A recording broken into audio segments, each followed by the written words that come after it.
Her rejection ended in blood. The alpha king smiled and took what was his, Werewolf. The blood on her hands wasn't hers, not all of it anyway.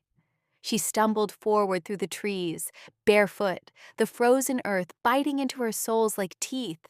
Each step sent splinters of ice shooting up through her ankles, her calves, straight into her spine.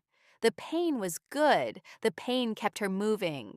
The pain meant she was still alive, still running, still refusing to become what they said she already was, a monster. Behind her, the howls split the night open. Not random, not wild, coordinated. They were hunting her with the same precision they'd once used to hunt deer, to protect the territory, to guard the pack. Except now, she was the prey. The heroine they'd once lifted on their shoulders during summer festivals. The girl they'd called sister and friend in future was now something to be tracked, cornered, and destroyed. The wind slammed into her face, carrying snow that felt less like weather and more like punishment. It stung her eyes, her lips, the raw scrape along her collarbone where claws had caught her during her escape. She could still feel the shift in the air when Elder Karn's son had lunged, still hear the wet sound of contact, still taste the copper shock of her own blood in her mouth when she'd hit the ground. But she'd gotten up. She always got up. Her breath came in ragged clouds, white ghosts dissolving into the black. The trees pressed close on either side, skeletal branches clawing at her torn dress, the ceremonial gown they dressed her in just hours ago. White silk, hand-stitched, sacred. Now it was shredded, mud-soaked, barely clinging to her shoulders. She wanted to rip it off, wanted to shed every piece of the life they'd tried to force her into. But she didn't have time, didn't have the luxury of rage, not yet. Another howl, closer this time. She pushed harder, lungs screaming, thighs burning. The forest floor rose and fell beneath her feet. Roots, stones, something that might have been an animal carcass. She didn't look, couldn't afford to look. Her world had narrowed to three things: the path ahead, the rhythm of her heartbeat, and the terrible growing heat beneath her skin. No, not now, not yet, but it was already building. She could feel it the way you feel a storm gathering on the horizon. That electric charge, that pressure behind the eyes. Silver light pulsed at the edges of her vision, threading through her veins like molten wire. Her fingertips tingled, then burned. The air around her shimmered, distorting like heat rising off summer pavement. She clenched her fists, nails biting into her palms. The pain helped, grounded her, reminded her that she was still in control, still her, not the thing they feared, not the abomination they'd named her in front of the entire pack, while the bonfire crackled and the elders stood in their circle of judgment. Corrupted bloodline, cursed magic, threat to the natural order. The memory flashed hot and sharp, standing in the center of the ceremonial clearing, surrounded by wolves in human skin, their eyes reflecting firelight and something worse: betrayal, disgust, fear. She tried to speak, tried to explain that she didn't understand what was happening to her, that the power surging through her body wasn't something she'd asked for or wanted, but her voice had been drowned out by theirs. And then Karn. Karn, who'd taught her to hunt, who'd laughed at her jokes, who'd promised her she'd always have a place in the pack. Karn had stepped forward with a blade of silver and ash, and the ceremonial rite had turned into an execution. She'd run. They'd followed. Simple as that. A branch whipped across her face, drawing a line of fire along her cheekbone. She gasped, stumbled, caught herself against a tree trunk. Her palm came away sticky with sap and blood. She didn't know whose anymore. The collision earlier, when she'd fought back, purely instinct, purely survival, had been chaotic. There'd been snapping bones, shredded flesh, screams that could have been hers or theirs. She'd felt her wolf rise up inside her, claws extending, teeth sharpening. And for one terrible moment, she'd wanted to let it loose, wanted to show them what real power looked like, wanted to tear through them the way they were trying to tear through her. But she'd pulled back, barely, because becoming the monster they accused her of being, that was losing. That was letting them be right. The howls came again, echoing through the trees from at least 3 directions now. They were flanking her. Smart, efficient, pack tactics.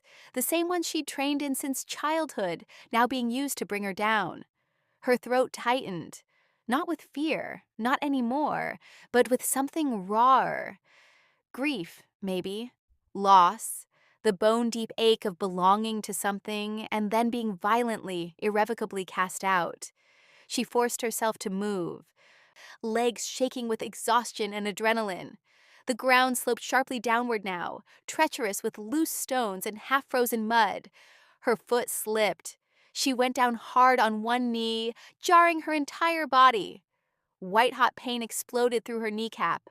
For a second, she couldn't breathe, couldn't think. The world tilted sideways, snowflakes spinning like they were falling up instead of down. Get up, get up, get up. She gritted her teeth and hauled herself upright, using a tree for support. Her knee buckled once before holding.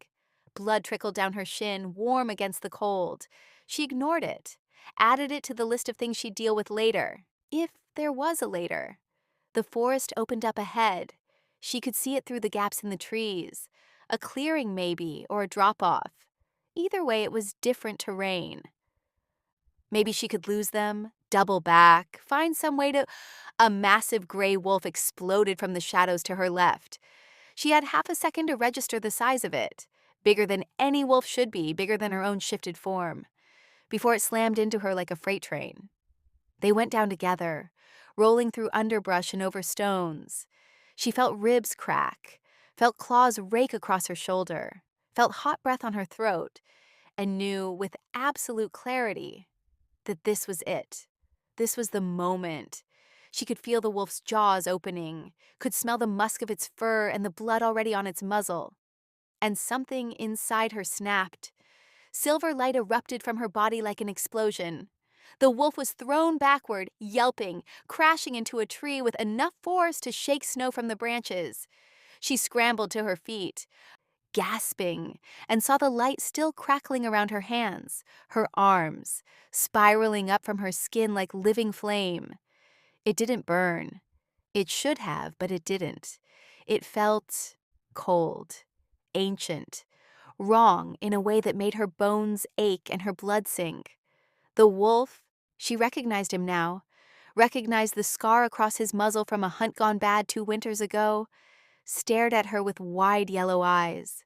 Not attacking, not advancing, just staring, like he was seeing something he couldn't comprehend, something that violated every law of nature he understood. "Stay back," she whispered, and her voice came out layered, echoing, not quite human. "Please, I don't want to hurt you." But the light around her hands pulsed brighter, responding to her fear, her desperation, and she knew it was a lie. She could hurt him, could hurt all of them. The power thrumming through her veins was vast and terrible and barely contained. And if she let go, if she truly let go, there wouldn't be anything left but ash and screaming.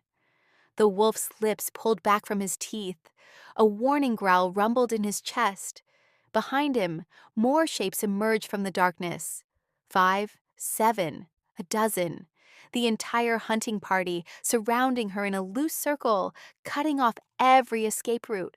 She turned slowly, counting them, cataloging familiar faces beneath fur and fang. Wolves she'd grown up with, trained with, laughed with around fires and shared kills and celebrated under full moons.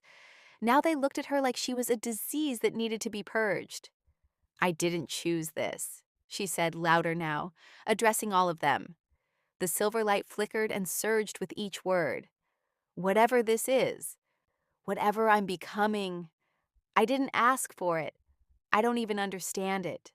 No response, just the circle tightening inch by inch. "We were family," she tried again, hating the crack in her voice, hating the tears freezing on her cheeks. "You were my family." The largest wolf, Pack Alpha's enforcer, a brute named Torin, took a step forward. His eyes held no recognition, no mercy, just cold calculation. The silver light around her hands condensed, sharpened into something that looked almost like blades. She felt her wolf rising again, felt the shift beginning whether she wanted it or not. Bones starting to reshape, muscles coiling, instincts screaming at her to fight, to survive, to kill, if that's what it took, because living was all that mattered now. "Don't make me do this," she breathed. Torin lunged. The world exploded into violence. She moved without thinking, pure instinct and terror driving her body. The silver blades in her hands cut through the air, through fur, through the space where Torin's throat had been a millisecond before he twisted away. Claws raked her back. Teeth snapped closed on her forearm. She screamed, rage and pain and something primal that shook the trees, and the power inside her erupted. Silver fire burst outward in a shockwave that sent wolves flying. She heard yelping, whimpering, the sickening crack of bodies hitting wood and stone. Her vision swam red and white and silver. She couldn't tell what was her wolf and what was this other thing, this curse or gift or abomination that lived in her marrow. Hands, no, paws, no hands, grabbed at something warm and yielding. She felt resistance, felt it give way. Heard a cry that might have been her own name, distorted and desperate. And then she was running again, half-shifted, the world a blur of snow and shadow and the terrible knowledge that she'd hurt them, maybe killed some of them, maybe proven every single thing they'd accused her of. The clearing rushed up to meet her. Not a clearing, a cliff, a ravine, yawning open like a mouth with darkness at the bottom and a river's distant roar. She skidded to a halt at the edge, stones tumbling over into nothing. Behind her, the survivors of her pack were regrouping. She could hear them, could smell blood on the wind, hers, theirs, all of it mixed together in a cocktail of violence and betrayal. Her entire body shook. The silver light was fading now, flickering like a dying bulb, leaving her cold and hollow and broken. Her ribs were definitely cracked. Her arm was bleeding freely where teeth had found purchase. Her knee was swollen to twice its normal size. She was dying. Slowly, maybe, but dying all the same. And she was alone. Completely alone. The thought settled over her like a shroud. No pack, no family, no home to return to. Even if she survived this night, what then? Where could she go that they wouldn't follow? What life could she build with this thing inside her that she couldn't control? "I will not die like this," she whispered into the wind. The words felt like a vow, like a promise made to something larger than herself. She didn't know what came next, didn't have a plan. But standing here waiting for them to finish what they'd started, that wasn't an option. That wasn't who she was. She turned back toward the ravine, measuring the distance to the other side with her eyes. Too far, way too far. No wolf could make that jump, not even at full strength. And she was barely holding herself together with spit and stubbornness. But maybe the power inside her stirred. Weak now, exhausted, but still there. Still responsive to her will, even if she didn't understand how to wield it. If you're going to be a monster, she thought bitterly, at least be useful. Behind her, paws thundered against frozen earth. They were coming. Final approach. No more circling, no more strategy. Just overwhelming force meant to bring down a threat. She closed her eyes, drew in one deep breath of cold mountain air, and jumped. For a moment, one perfect crystalline moment, she was weightless, suspended between earth and sky, between who she'd been and whatever she was becoming. The wind roared in her ears. The ravine gaped below her, hungry and patient. Then gravity remembered her. She plummeted. The silver light flared one last time, desperately, instinctively reaching for something, anything that might save her. She felt it catch, felt it grab onto forces she didn't have names for, and her fall slowed, not stopped, but slowed, just enough that when she hit the opposite cliff face 20 feet down, she didn't shatter. She still screamed, though. Her fingers scrabbled at rock and ice, found purchase in a crack barely wide enough for her knuckles. Her shoulder wrenched in its socket. Her feet kicked at nothing, then found a tiny ledge, barely an inch of stone supporting her weight. She hung there, gasping, sobbing, her entire body one massive bruise. Above her on the far side of the ravine, wolves prowled the edge. She could see their silhouettes against the stormy sky. They paced, they snarled, but they didn't jump. Too far, even for them. She'd made it, barely. One of the wolves, she thought it might be Torin, threw back his head and howled. Not a hunting call this time. Something else. A declaration, maybe. An announcement. You are no longer one of us. You are no longer pack. You are nothing. The others joined in, their voices rising in a chorus that echoed through the mountains, through the storm, through the hollow space where her heart used to be. She closed her eyes against it. Let the sound wash over her. Let it take whatever was left of the girl who'd worn white silk and believed in sacred ceremonies and thought family meant forever. When the howling finally faded, she was someone different, someone harder, someone who'd survived.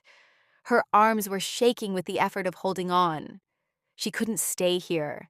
The ledge wouldn't support her weight for long, and even if it did, she'd freeze before dawn. She had to move, had to climb, had to find some way down or across or somewhere that wasn't a crack in a cliff face in the middle of a goddamn blizzard. She looked down, darkness and the distant sound of rushing water. Looked up, more cliff face, slick with ice. Looked sideways. There, maybe 20 feet to her left, a wider ledge, possibly leading to a cave or at least some shelter. 20 feet might as well have been 100, but she'd already survived the impossible tonight. What was a little more? She started moving, inch by inch, finger by finger. Her entire world narrowed to the next handhold, the next tiny shift of weight. Blood made her hands slippery. The cold made her fingers numb. Twice she almost lost her grip. Twice she caught herself by pure willpower and the stubborn refusal to let them win by dying in a fucking ravine. When she finally dragged herself onto the wider ledge, she collapsed face down on stone and just breathed. Each inhale was agony. Each exhale was victory. Behind her, deeper in the shadows, she heard movement. Her head snapped up, eyes trying to adjust to the darkness. The silver light had died completely now, leaving her vulnerable and blind. The movement came again. Not wind, not falling stones. Footsteps, powerful footsteps, heavy enough to vibrate through the rock beneath her cheek. She tried to push herself up, tried to prepare for whatever was coming, but her body had finally reached its limit. Her arms gave out. Her vision swam. A figure emerged from the darkness, tall, broad-shouldered, moving with the kind of predatory grace that meant only one thing. Shifter, but not pack. The scent was all wrong, wild in a way her pack had never been, ancient, touched with something that made her wolf whimper, and her human mind freeze in a recognition that went deeper than thought. She managed to lift her head, managed to meet eyes that glowed amber in the darkness. "Please," she whispered, not sure what she was asking for anymore. Mercy? Death? Just an end to this endless nightmare of running and bleeding and losing everything? The figure tilted its head, studying her like she was a puzzle written in a language it almost remembered. Then it crouched down, close enough that she could see the sharp lines of a masculine face, the silver threading through dark hair, the scars that told stories of 100 battles. "You're bleeding on my doorstep," a voice rumbled, deep, rough, the kind of voice that moved through your chest before it reached your ears. She wanted to laugh at the absurdity of it. Doorstep. Like she'd come here on purpose, like this was some kind of social call. "Sorry," she managed instead. I'll I'll move. Just need a minute." The amber eyes narrowed. "You're dying." "Yeah, probably." "The pack?" She flinched at the word. Not my pack, not anymore." Something shifted in that amber gaze. Understanding, maybe, or recognition. "They cast you out." It wasn't a question. "They tried to kill me," she corrected, her voice barely above a whisper. "I wouldn't let them." "The light," he said, and she realized he must have seen it, must have witnessed her desperate display of power from wherever he'd been watching. "What are you?" "I don't know." The confession tore out of her. "I don't know. I don't know what's happening to me. I don't know how to control it. I don't know anything anymore, except that I'm so fucking tired of running and bleeding and being afraid." Her voice broke on the last word. The tears came then, hot and useless, and she hated them but couldn't stop them. The figure was quiet for a long moment. Then those powerful hands reached out, carefully, like approaching a wounded animal, and gathered her up as easily as if she weighed nothing. She should have fought, should have protested, should have maintained some shred of dignity. Instead, she let her head fall against a broad chest and surrendered to the darkness that had been circling since she jumped the ravine. Her last conscious thought was of a scent like pine and smoke, and something older than the mountains themselves, wrapping around her like a promise she didn't dare believe in yet. And underneath it all, barely audible but unmistakable, a heartbeat, strong, steady, safe. The darkness took her. But for the first time in hours, in days, maybe, or weeks of slowly unraveling while her pack watched and whispered, the darkness felt like refuge instead of an ending. Behind her, the storm raged on. The pack's howls had long since faded. The mountain kept its secrets. And somewhere in the shadows of a cave that existed on no map, a broken girl with silver fire in her veins began the long, painful process of becoming something the world had never seen before. If you crave stories where rejection births monsters and love is forged in blood and fire, if you want to follow this journey of a woman discovering that sometimes being cast out is the only way to find out who you really are, subscribe now to Author Sloan, because this is just the beginning. Chapter 2. The Unexpected Savior. The Alpha Appears. The first thing she became aware of was warmth, not the sharp biting heat of fever or the silver fire that lived under her skin. This was different, encompassing, the kind of warmth that sank into bones, that had forgotten what it felt like to not ache with cold. The second thing was the heartbeat, strong, rhythmic, close enough that she could feel it reverberating through whatever she was lying on. Not ground, something softer, yielding. Fur, her consciousness supplied dimly. She was lying on fur. And beneath that, stone. And beneath that, the deep thrum of a heartbeat that wasn't hers. Her eyes opened slowly, reluctantly, like her body knew that consciousness meant pain and was trying to spare her. It was right. Everything hurt. Her ribs felt like broken glass, grinding together with each shallow breath. Her shoulder screamed where it had wrenched in the socket. Her knee was a ball of hot, pulsing agony. The cuts, the bruises, the dozen smaller injuries she'd accumulated during her flight. They all announced themselves in a chorus of suffering that made her want to sink back into the darkness. But the darkness wasn't safe anymore. The darkness had teeth and claws, and the faces of people she'd loved. She forced herself to focus. Firelight danced across rough stone walls. A cave, then, deeper than she'd expected. The ceiling arched high above her, disappearing into shadows that firelight couldn't reach. The air was dry, surprisingly warm, carrying scents of smoke and pine and something else, something that made her wolf stir uneasily in the back of her mind. Alpha. Not just any alpha. Something older, stronger. Her instincts recognized it even if her conscious mind was still catching up. This was power that made pack alphas look like children playing at dominance. She tried to sit up. Her body informed her, in no uncertain terms, that this was a terrible idea. "Don't!"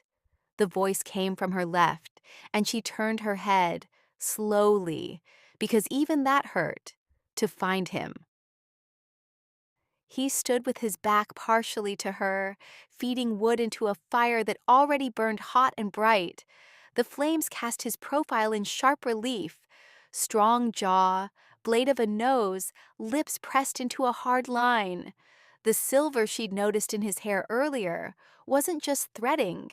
It was streaks, bold and striking against the dark, catching the firelight like metal. He was dressed simply. Dark pants, a shirt that might have been black or deep gray, sleeves rolled to his elbows, revealing forearms corded with muscle and marked with scars. Old ones, mostly. The kind you earned over years, not days. When he straightened and turned to face her fully, she understood why her wolf had whimpered. He was massive, not just tall, though he had to be 6'5" at least, but built like violence and contained power, broad shoulders that could have carried mountains. A chest that tapered to a narrow waist, every line of him speaking to strength that came from survival, not vanity. This wasn't a body built in training yards. This was a body forged in blood. And his eyes, those amber eyes that had been the last thing she'd seen before darkness took her, now studied her with an intensity that made her skin prickle. Not hostile exactly, but not kind either, assessing, weighing, calculating something she couldn't begin to guess. "You're awake," he said, and it wasn't a question. She opened her mouth to respond and found her throat raw, her voice a rasping whisper. "Where?" He moved before she finished the question, crossing the space between them with a fluid grace that shouldn't have been possible for someone his size. He crouched beside her, close, too close. Invading the bubble of space, her instincts screamed she should defend, and offered a water skin. She eyed it warily. One dark eyebrow lifted. "If I wanted you dead, I would have left you on the ledge." Fair point. She reached for the water skin and discovered new dimensions of pain when her shoulder protested. She must have made a sound, some small betraying noise, because his hand came up, steadying hers, guiding the water skin to her lips. The water was cold and clean and perfect. She drank greedily, not caring that some of it spilled down her chin, not caring that his hand was still wrapped around hers, warm and impossibly steady. When she'd had enough, he pulled the water skin away and settled back on his heels, watching her.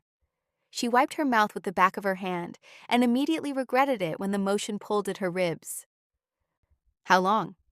3 hours, give or take. 3 hours. The pack could be anywhere by now.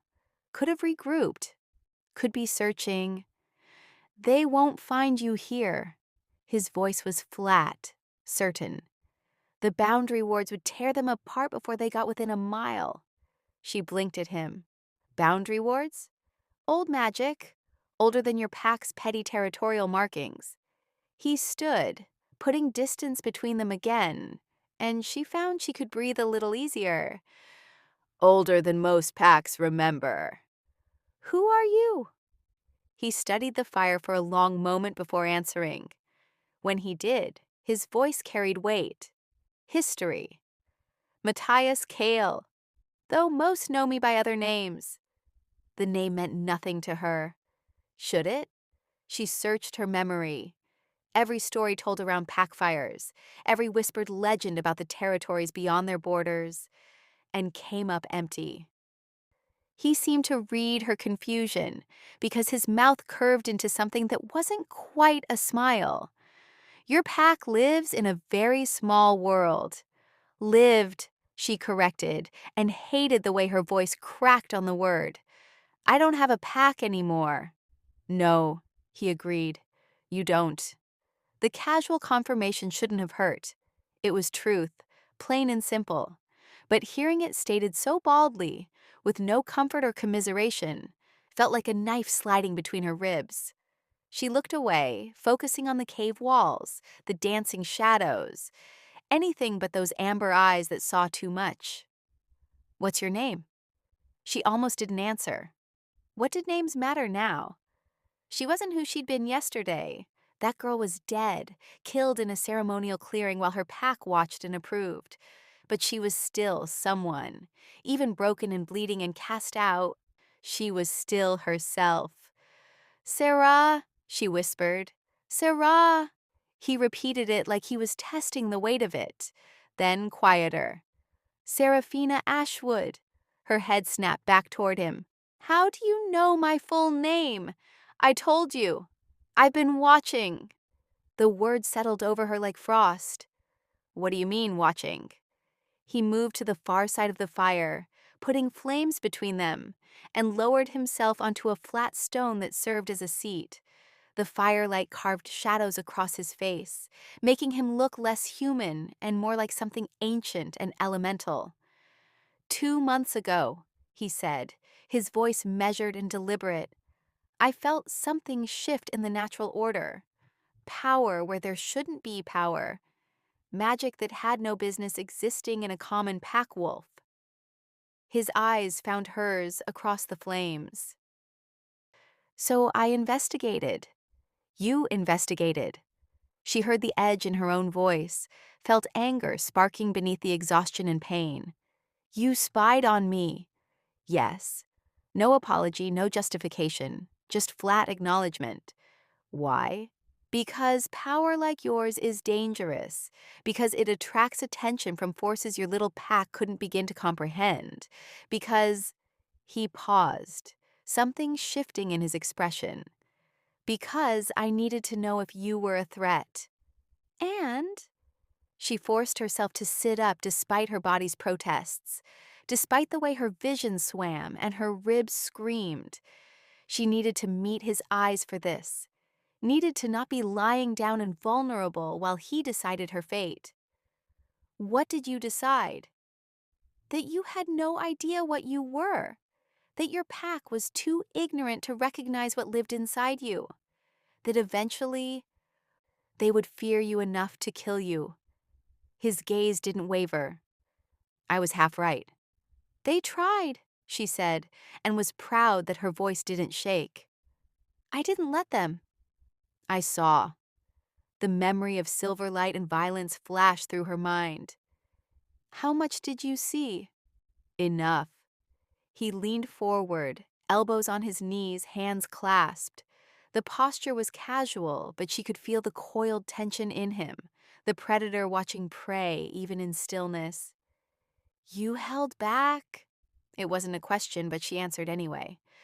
I didn't want to kill them, even though they were trying to kill you. They were my family.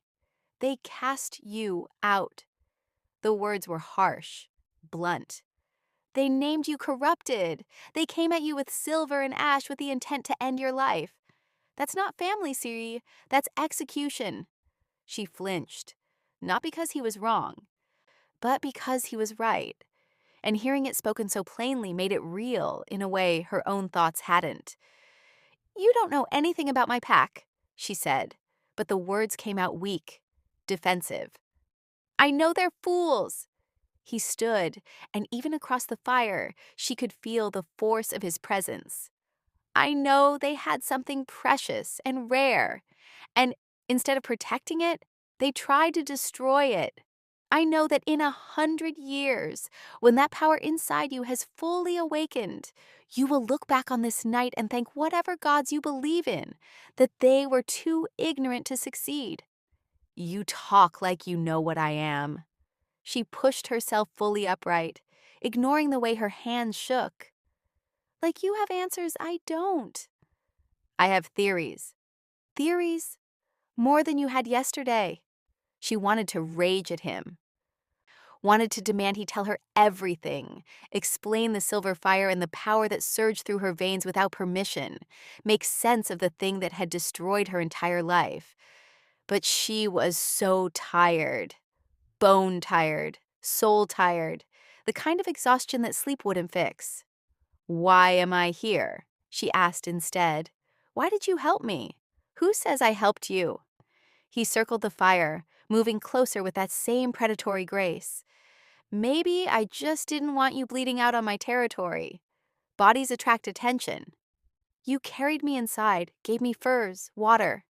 She gestured at herself, and only then realized she wasn't wearing the tattered ceremonial dress anymore. He'd dressed her in a shirt that hung to mid-thigh, soft and warm and smelling of pine and smoke. "You undressed me. You were hypothermic and covered in wounds." His voice held no shame, no awkwardness, pure practicality. "I've seen naked women before, Sarah. You weren't in a position to be modest." Heat flooded her cheeks despite everything, despite the pain and the fear and the exhaustion.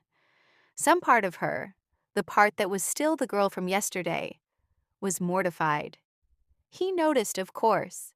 That mouth curved again, just slightly. "You have 3 broken ribs, a dislocated shoulder that I reset while you were unconscious, 17 lacerations of varying depth, severe bruising across 40% of your body, 2nd-degree frostbite on 6 toes." He rattled off the inventory of her damage like a battlefield report. Modesty wasn't high on my list of priorities. "You reset my shoulder? Would you have preferred I left it?" "I would have preferred to be conscious for it." "No," he said flatly. "You wouldn't have." She opened her mouth to argue and realized he was probably right. The shoulder felt not good, exactly, but better than it had. Still painful, but the sharp grinding agony was gone, replaced by a deep ache that was almost manageable. "You didn't answer my question?" she pressed. "Why help me at all?" He stopped his circling directly in front of her, close enough that she had to tilt her head back to meet his eyes. This close, she could see the scars on his face, thin white lines that could have been from claws or blades, cutting across his left eyebrow, his cheekbone, disappearing into his hairline. "You really want the truth?" "Yes." "Even if you don't like it?" "Especially then." He studied her for a long moment, and she had the unsettling feeling he was looking past her skin, past her bones, straight into whatever broken thing her soul had become. "Because I've been waiting," he said finally. "For 2 months I've watched you struggle with power you didn't understand, watched your pack grow afraid, watched the elders plot their solution. I've been waiting to see what you would do, whether you'd submit, whether you'd run, whether you'd fight. And now you know. Now I know you're a survivor." Something shifted in his expression. Approval, maybe, or satisfaction. "Now I know you'd rather jump off a cliff than surrender. Now I know that when pushed to the edge, you'll choose impossible over dead. That's not an answer, isn't it?" He crouched down, bringing his face level with hers, and the intensity in those amber eyes pinned her in place. "I helped you because survivors are rare. Because power without the will to wield it is useless, and will without power is tragedy. Because in you, Sarah Ashwood, I see the potential for something this world hasn't seen in centuries." "You don't even know me." "I know enough." The certainty in his voice was absolute, unshakable. It should have been comforting. Instead, it was terrifying. What do you want from me? Nothing you're not willing to give. That's not an answer either. Then here's one you'll understand. I want you alive. I want you strong. I want you to stop running from what you are and start learning to control it. He reached out slowly, giving her time to pull away, though they both knew she wouldn't, and caught her chin between his thumb and forefinger. And I want you to trust me enough to let me teach you. She should have jerked away, should have told him to go to hell, should have maintained some scrap of independence, some defiant proof that she wasn't broken enough to accept help from a stranger who admitted to stalking her. But his hand was warm against her skin, steady and certain, and she was so fucking tired of being afraid. Why would I trust you? The question came out barely above a whisper. Because right now, I'm the only one in this world who isn't trying to kill you. Fair point. What are you? She heard herself ask. You're not just pack alpha. You're something else. Very good. He released her chin but didn't move back. Most wolves wouldn't sense the difference. I'm apparently not most wolves. No, he agreed. You're definitely not. So what are you? The firelight caught in his eyes, making them glow. For a moment, just a heartbeat, she thought she saw something massive and ancient looking back at her. Something that made her wolf whimper and her human mind freeze with recognition older than thought. Then he blinked, and he was just a man again. Just Matthias Kale, powerful and scarred and dangerous, but ultimately contained in skin and bone like everyone else. Alpha King, he said simply, ruler of the Northern Territories, commander of 7 packs, keeper of the old laws.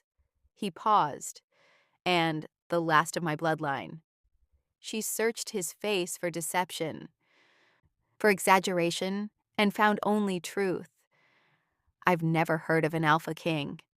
Your pack wouldn't have. They're insular, weak, content to live in their little corner of the world and pretend the old powers don't exist. He stood, putting distance between them again. But they do exist. And you, Seraphina Ashwood, carry one of those powers in your veins whether you wanted it or not.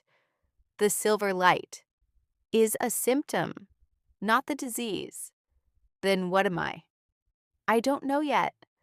He moved to the mouth of the cave, looking out into darkness. But I intend to find out. She wanted to press, wanted to demand more answers, but exhaustion was pulling at her again. The brief surge of adrenaline that had carried her through the conversation was fading, leaving her shaky and hollow. As if sensing her flagging energy, Matthias turned back. You need rest.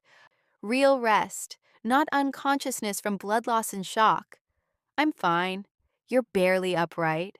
He crossed back to her, and this time didn't ask permission before gathering her up. She was too tired to protest, too wrung out to do anything but let him settle her back onto the furs, arranging them around her with surprising gentleness. What if they find me? The fear leaked out before she could stop it. My pack, what if they? I told you, they won't. He crouched beside her, and his voice took on an edge that raised goosebumps on her arms. The wards around this territory are keyed to my bloodline. Any wolf not under my protection who crosses them dies. Painfully. Slowly. I've made sure the surrounding packs know this. But if they... Syrah. He caught her hand, squeezed once. Listen to me. If your enemies find you here, they die. All of them. I don't care if it's your former pack or the elders themselves. They cross into my territory with hostile intent, and I will paint the snow red with their entrails. The casual viciousness of the statement was somehow more frightening than if he'd shouted it. Do you understand? She nodded mutely. Good. He released her hand and stood. Sleep. I'll wake you if anything approaches. Where will you be? Close enough. It shouldn't have been reassuring. He was still a stranger, still someone who'd admitted to watching her without her knowledge, still an unknown quantity in every way that mattered.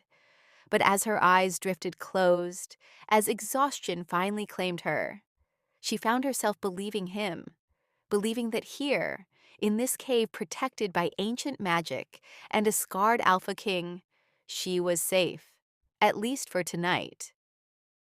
Her last conscious thought came as a whisper in the darkness. Why me? Of all the wolves you could watch, could save, why did you choose me? His answer rumbled through the cave, wrapping around her like the furs, like his scent, like a promise she didn't dare examine too closely. Because you're already mine, Sarah. You just don't know it yet. The word should have terrified her. Instead, they followed her down into sleep like an anchor, heavy and certain and impossible to escape. And somewhere in the depths of her unconscious mind, her wolf, that part of her that was pure instinct and truth, stirred and whispered back, yes, Chapter 3. Inner torment and backstory. Who she really is. Sleep didn't bring peace. It brought fire. She stood in the ceremonial clearing again, could smell the bonfire smoke, could feel the night air cool against her skin, could hear the drums that had been beating since sunset. The entire pack surrounded her in concentric circles, hundreds of wolves in human form, their eyes reflecting flames and anticipation. This was supposed to be her night, her ascension, the ceremony where she would be recognized as an adult member of the pack, where she would take her oath, where, if the moon favored her, she might scent her fated mate among the gathered wolves. She wore white silk, hand-stitched by her mother over 6 months, every thread infused with blessings and prayers. The dress caught the firelight, making her look ethereal, untouchable, perfect. She'd felt beautiful. Elder Karn stood at the center of the innermost circle, his ceremonial staff planted in the earth, his face painted with the sacred marks. Behind him, the other elders formed a line, 7 of them, representing the 7 original bloodlines of the pack. Her parents stood in the second circle. Her mother's eyes were bright with tears. Pride, Sarah had thought then. Joy at seeing her daughter step into adulthood. She understood differently now. The drums reached their crescendo and stopped.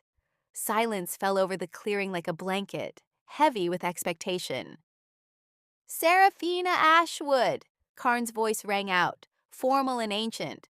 You come before your pack seeking recognition, seeking acceptance into the full rights and responsibilities of our bloodline. Do you swear to uphold our laws? I swear it.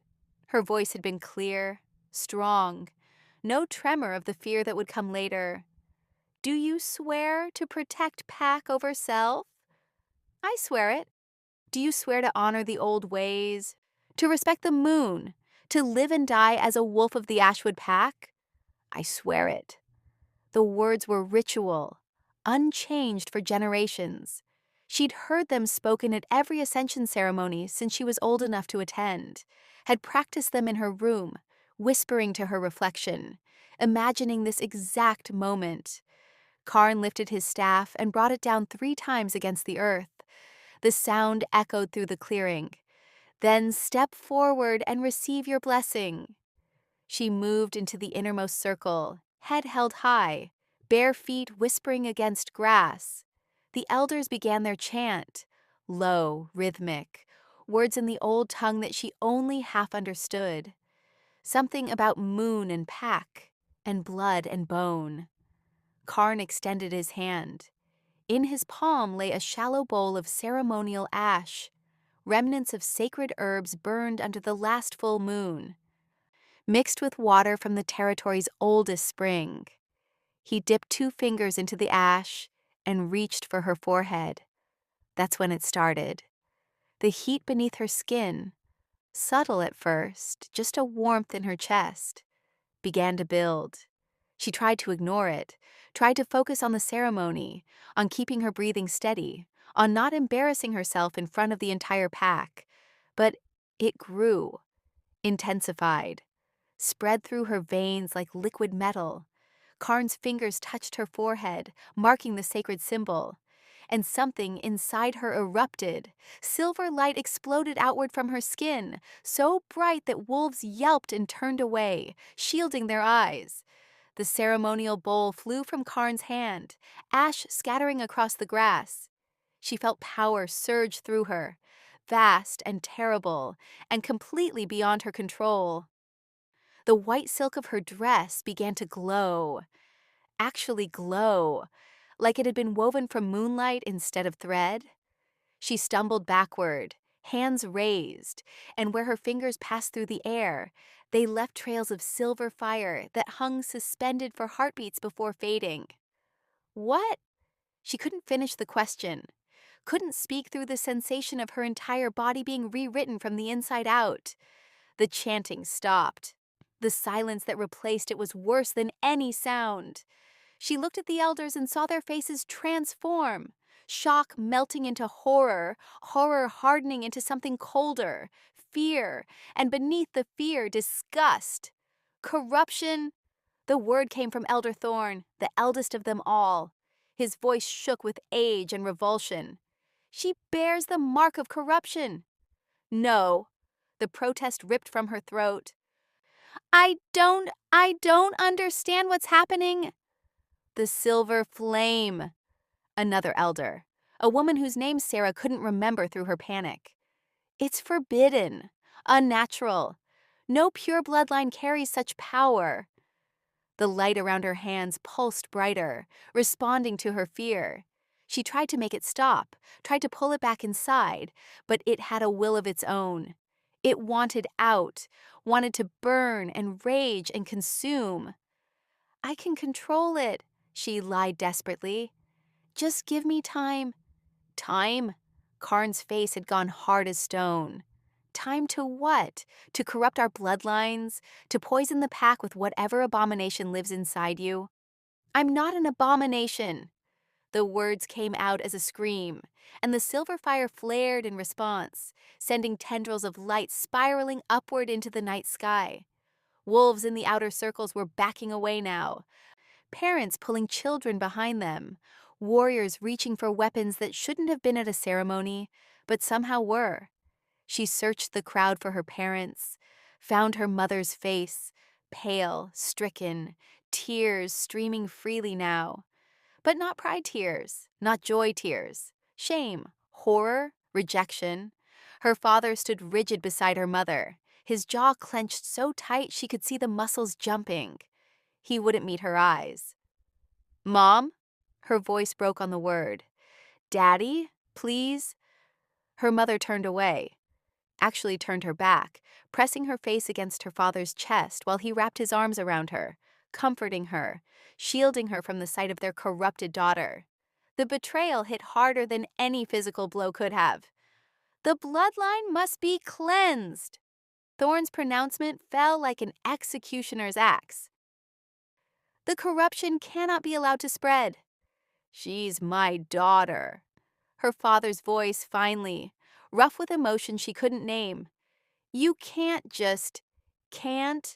Thorn turned his ancient gaze on her father. Would you doom the entire pack to save one tainted wolf? Would you risk every child, every future generation for her? There has to be another way. There isn't. Karn stepped forward, and Sarah saw he now held a blade, silver edge, ashwood handle, the ceremonial knife used for sacred cuts and blood oaths. The old laws are clear. Corruption must be cut out before it festers. The silver light around her hands condensed, sharpened. Her wolf surged forward in her mind, howling with rage and terror and the desperate need to survive. I won't let you kill me.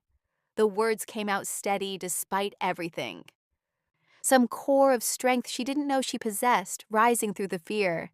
Then you choose exile. Thorn's eyes held no mercy. You leave our territory tonight. You never return. You never contact any member of this pack. You cease to exist to us. And if she refuses exile, someone called from the crowd, Then we hunt her down like the rabid thing she is." The drums started again, but not the ceremonial rhythm. This was the war beat, the hunt call. She looked around the clearing at faces she'd known her entire life, friends, teachers, the boy she'd kissed behind the meeting hall when they were 14, the woman who'd taught her to track, the warriors she'd trained beside. Every single one of them looked at her like she was already dead. Her mother was still crying into her father's chest. Her father's face was carved from stone, revealing nothing. They'd made their choice. Pack over daughter, pack over everything. The silver fire around her hands grew hot enough that she could feel it burning. Not her skin, but something deeper. Something essential. "Run, Seraphina!" It was Karn who spoke, and there might have been something like regret in his voice. Might have been. "Run now, before the decision is made for you." She wanted to fight, wanted to unleash the power building inside her and show them what corruption really looked like. Wanted to burn the ceremonial grounds to ash and salt the earth so nothing would ever grow there again. But she could see the warriors moving into position, circling, cutting off escape routes with practiced efficiency. Could see the silver blades being drawn, could smell the ash being prepared. If she fought, she would kill some of them. And then she would truly become the monster they named her. So she ran. She turned and bolted for the tree line, the white silk dress streaming behind her like a banner of surrender. Behind her, the war drums built to a crescendo. Behind her, she heard her mother's sobs finally break free into wailing. Behind her, the pack she'd loved with every fiber of her being prepared to hunt her down. The last thing she heard before the forest swallowed her was her father's voice, raw and broken. She was supposed to be perfect.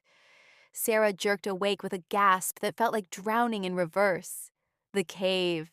She was in the cave, not the clearing, not surrounded by her pack's condemnation. Safe. Her heart hammered against her cracked ribs. Sweat soaked the shirt she wore, Matthias's shirt, she remembered dimly, making it cling to her skin. Her hands were clenched into fists so tight her nails had drawn blood from her palms. "Breathe." The command came from her left. Matthias sat on a flat stone near the fire, exactly where he'd been when she fell asleep. Had he moved at all? How long had she been out? "I'm fine." The lie came automatically. "You were screaming." His voice was neutral, factual. For the last 3 minutes. Shame flooded through her, hot and acidic. "I'm sorry. I didn't mean to." "Don't apologize." He stood and crossed to her with that same predatory grace. Up close, she could see he'd changed clothes. Different shirt, still dark, still simple. His hair was damp like he'd been outside in the snow. Nightmares are a privilege of survivors. Own them. The unexpected permission made her throat tight. He settled onto the furs beside her, not close enough to crowd, but near enough that she could feel the heat radiating from his body. He smelled like pine and cold air and something wild. "Tell me," he said. "Tell you what? What you saw? What memory your mind felt you needed to relive?" She shook her head. "I don't." "Sarah." He waited until she met his eyes. "Wounds fester in darkness. Speak them into light and they lose power." Is that some old Alpha King wisdom? No. It's something I learned after the first 100 nightmares. The admission was casual, but she heard the weight beneath it. The suggestion that he knew exactly what she was experiencing because he'd been there himself. She looked away, focusing on the fire. "The rejection ceremony, I keep seeing it. Keep hearing them call me corrupted. Keep watching my parents choose the pack over me." "The pack your parents still belong to?" "As far as I know." The bitterness in her voice surprised her. They probably celebrated when I ran. Probably thanked the moon they were rid of their tainted daughter before she could shame them further. Or they're grieving. The suggestion was so unexpected she actually looked at him. What? Grief. He shifted slightly, getting more comfortable. The loss of a child, even one they chose to cast out. It's possible they're drowning in it. They chose. She had to stop, had to swallow past the knot in her throat. They literally turned their backs on me, chose the pack's judgment over their own daughter. That's not grief, that's betrayal. It can be both. The simplicity of the statement hit her like a fist, because he was right. It could be both. People were capable of holding contradictions, of making impossible choices, and then living with the aftermath. But accepting that meant accepting that her parents might be suffering. And if they were suffering, that meant they'd loved her. And if they'd loved her, that meant their rejection had cost them something too. She didn't want to think about that. Didn't want to imagine her mother crying herself to sleep or her father drowning his guilt in work. It was easier to make them villains, easier to hate them cleanly than to hold the complicated, messy truth of what they'd done. I was supposed to find my mate that night, she said instead, redirecting to a different wound. The ascension ceremony. It's also when the moon sometimes reveals bond matches. If your fated mate is present, you consent them during the ritual. And I'd hoped. The confession felt like peeling back skin. There was someone, a warrior named Dax. We'd been dancing around each other for months. I thought maybe. She laughed, but it came out hollow. Stupid. I was so focused on whether I'd sent my mate that I didn't even notice I was about to be condemned. The power manifested during the ceremony? Right when the elder touched my forehead with the sacred ash. She could still feel it, that moment of contact, that instant when everything changed. 1 second I was fine. The next, I was glowing like I'd swallow the moon. Silver fire everywhere. I couldn't control it, couldn't even understand what was happening. And they named it corruption. They named it a lot of things. Unnatural, forbidden. A stain on pure bloodlines. She pulled her knees up, carefully, mindful of her injuries, and wrapped her arms around them. Elder Thorne said I carried power that no pure wolf should possess, that I was evidence of bloodline contamination somewhere in my ancestry. Which is bullshit. The blunt assessment startled a laugh out of her. How would you know? Because I've seen true corruption. I've fought it, bled from it, watched it consume wolves from the inside out. His voice went hard. What you carry isn't corruption. It's evolution. Awakening. Something your pack was too ignorant and afraid to recognize. You sound very certain about something you admitted you don't fully understand. I understand enough. He shifted, angling toward her. Tell me what happened after the light manifested. She didn't want to. Didn't want to relive those moments. But something about the way he listened, focused, patient, without judgment or interruption, made the words come easier than they should have. They gave me a choice, exile or execution. The clinical way she stated it helped keep the emotion at bay. My father tried to argue, said there had to be another way, but the elders were unanimous. I was a threat to pack survival. Your mother? The question landed like a blade between her ribs. She cried, turned away, wouldn't even look at me. And you ran. What else was I supposed to do? Stand there and let them kill me? Become a martyr for pack purity? She heard her voice rising, felt the anger that lived beneath her exhaustion. I chose survival, even if it meant losing everything else. That's not choosing survival. His hand found hers in the darkness, squeezed once. That's choosing yourself. There's a difference. The distinction settled over her like revelation. She'd spent the entire night of her flight consumed by guilt. Guilt for running, guilt for defending herself, guilt for having this power in the first place. Like survival was something she needed permission for. Like choosing to live was selfish. But Matthias was right. She'd chosen herself, and there was no shame in that. The realization should have been liberating. Instead, it just made her tired. They hunted me for hours, she continued, needing to get it all out now that she'd started. Organized hunting parties, the same ones we'd use for territory defense. Except I was the threat they were defending against.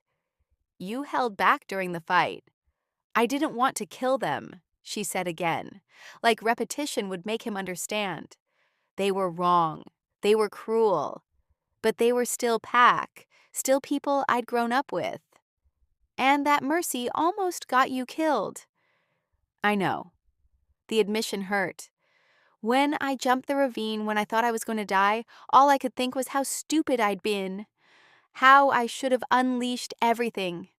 Should have burned them all to ash and walked away clean. But you didn't. No. Because you're not a killer. Not yet, anyway. He released her hand and stood, moving to stoke the fire.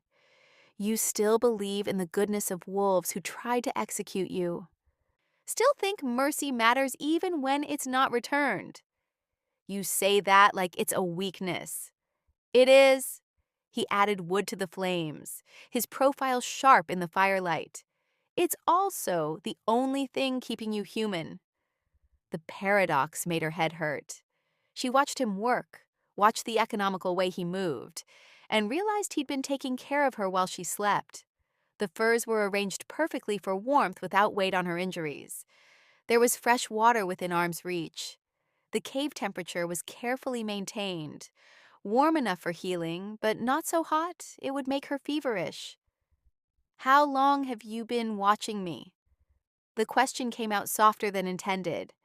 I told you, 2 months. That's when you first noticed the power, but you didn't approach me, didn't warn me what was coming. Why?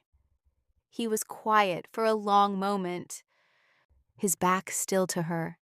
When he finally spoke, his voice was different, lower, almost vulnerable. Because I needed to know who you were. Not what you carried, but who you were when no one was watching. He turned to face her. Power is common enough. True strength, the kind that survives rejection and exile and still chooses mercy, that's rare. You were testing me? I was waiting to see if you were worth saving. The honesty should have stung. Instead, it felt like the cleanest thing anyone had said to her in months. And she held his gaze. Did I pass your test? You're here, aren't you? Fair point. Silence settled between them, but it wasn't uncomfortable. She found herself studying him in the firelight, the way shadows carved his features into something both beautiful and severe, the scars that told stories he hadn't shared, the careful control he maintained even in stillness. You said you rule 7 packs, she said finally. How does that work? Carefully. A wry smile touched his mouth. The Northern Territories are vast. Each pack has its own alpha, its own territory, its own internal politics. I serve as arbitrator, judge, enforcer when necessary. Sounds exhausting. It is. He settled back onto the stone, within her line of sight, but not crowding her space. But it keeps the peace, prevents territorial wars, ensures the old laws are upheld. Old laws like the boundary wards, among others. She wanted to ask what other laws he enforced, what authority he held, but exhaustion was creeping back in. The brief surge of energy from the nightmare was fading, leaving her hollowed out. As if sensing her flagging strength, Matthias stood. You need to eat, and then more rest. I'm not hungry. Your body is trying to heal 17 lacerations, 3 broken ribs, and severe tissue damage. It needs fuel. He moved to the far side of the cave, where she now noticed supplies stacked against the wall. Dried meat, wrapped packages that might have been cheese or bread, containers of what looked like preserved fruit. He returned with a plate of food and that same water skin, settling them beside her. She eyed the food skeptically. When did you have time to get all this? While you were sleeping. The main settlement is only an hour's run from here. You left me alone? The wards would have alerted me if anyone approached. He gestured to the food. Eat, please. The please surprised her enough that she obeyed. The dried meat was tough but flavorful. Venison, she thought, with some kind of herb rub. The cheese was sharp and creamy. There was dark bread that tasted of honey and nuts. She ate mechanically at first, then with growing hunger, as her body remembered it needed sustenance. Matthias watched in silence, neither hovering nor looking away, just present. When she'd eaten half the plate and couldn't manage more, he removed it without comment. Better, she nodded. Good. He moved back to his stone seat. Sleep now, real sleep, if you can manage it. What if I have more nightmares?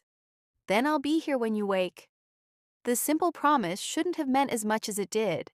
She settled back onto the furs, her body already starting to relax, despite her mind's protests.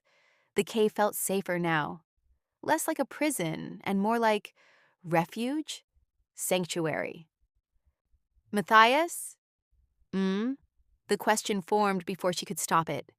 The fear that had been growing since she woke, since she understood the magnitude of power living inside her. If I can't control this, if the power keeps growing and I destroy everything I touch, her voice dropped to barely a whisper. Will you kill me? She heard him move, felt him settle onto the furs beside her, close enough that she could feel his warmth, solid and real. Look at me. She did. His amber eyes held hers, fierce and certain and absolutely unshakable. I would stand in the fire first, he said, each word deliberate and weighted. I would burn with you before I let anyone, including yourself, destroy what you're becoming. Do you understand me? Tears she'd been holding back since the ceremony finally broke free. Not sobs, just silent tracks down her cheeks that she was too tired to wipe away. He caught them with his thumb, the gesture surprisingly gentle from someone who looked like violence incarnate. You are not your pack's failure, he said quietly. You are not corruption or contamination or any of the other words they used to make themselves feel better about their fear. You are power awakening. You are potential realized. And I will teach you to wield it, not just survive it, but master it. Or I will die trying. Why? The question broke on a sob. You don't even know me. Why would you risk that? His hand moved from her cheek to cup the back of her neck, grounding her. Because I recognize what you are, Sarah, even if you don't yet. His thumb stroked along her pulse point. Because in 200 years of existence, I have never felt the kind of pull I feel toward you. Because the moment you manifested that silver fire, something in my blood sang in recognition. That doesn't make sense. No, he agreed. It doesn't. But I stopped trying to make sense of it weeks ago. She wanted to ask what he meant, wanted to understand the look in his eyes that went beyond protection or duty or even desire. But sleep was dragging her down again, relentless and absolute. The last thing she felt was his hand in her hair, gentle and steady. The last thing she heard was his voice, so quiet she might have dreamed it. Sleep, little fire, I'll keep watch. And for the first time since Silverlight had destroyed her world, Sarah let herself believe she might actually survive what came next. Not just survive, possibly even thrive. Chapter 4. The Myth Awakens. Prophecy and Destiny. She woke to the sound of wind howling through stone and the feeling of being watched. Not by Matthias, though he was there, standing at the cave mouth with his back to her, outlined in early morning light. This was different, older, like the mountains themselves had turned their attention toward her and were waiting to see what she would do. Her body felt better, not healed. The ribs still ached with each breath, The lacerations pulled when she moved, but improved. The deep bone weariness had lifted slightly, leaving behind exhaustion that was merely physical instead of soul deep. She pushed herself upright carefully, waiting for the wave of dizziness that didn't come. Small victory. Matthias turned as if sensing her movement. In the pale dawn light, he looked different, harder. The silver in his hair caught the sun, making him look both younger and impossibly ancient at the same time. "How do you feel?" "Like I got thrown off a cliff and hunted by my former family." She tested her shoulder with a gentle roll, still painful but functional. "So, better than yesterday?" Something that might have been approval flickered across his face. "Get dressed. We're leaving." Leaving? She looked around the cave that had become sanctuary. "Why?" "You said the wards would protect." "The wards will hold, but there's somewhere we need to go." He crossed to her and dropped a bundle of clothing beside the furs. "Something you need to see." She picked through the bundle. Soft leather pants, a tunic that looked like it would actually fit her, undergarments, thick socks, boots that were worn but well maintained, all practical. All sized for someone much smaller than Matthias. Whose clothes are these? Does it matter? Yes, actually, but she didn't say that. Instead, she waited until he turned his back, a courtesy she hadn't expected, before stripping off his shirt and dressing in the borrowed clothes. Everything fit surprisingly well. The leather pants hugged her hips and thighs like they'd been made for her. The tunic was loose enough to not pull at her injuries, but fitted enough to not hinder movement. The boots were the most surprising, broken imperfectly, supporting her ankles without restricting them. "You can turn around." He did, and his eyes swept over her with an assessment that was more tactical than appreciative. Checking for mobility, she realized, making sure she could move if necessary. "We'll need to wrap your ribs." "I can." "You can't reach the angle properly with your shoulder still healing." He was already moving, pulling strips of clean linen from his supplies. "Lift your arms." She wanted to argue but recognized futility when she saw it. She raised her arms, slowly, wincing, and tried not to focus on how his hands felt against her skin as he wrapped the linen around her torso with practiced efficiency. "You've done this before," she observed. "War teaches many skills." His fingers worked quickly, binding her ribs tight enough to support, but not so tight she couldn't breathe. Most of them unpleasant. "How old are you?" The question slipped out before she could stop it. He paused in his wrapping, and she thought he might not answer. Then, 243 years, give or take a decade. She blinked. She'd known he was old. Alpha Kings didn't rise to power young, but hearing the number made it real. He'd been alive when her great-great-grandparents were children, had seen empires of wolves rise and fall, had survived things she couldn't begin to imagine. That's a long time to be alone. He finished the wrapping and stepped back, his hands falling away from her skin. Yes.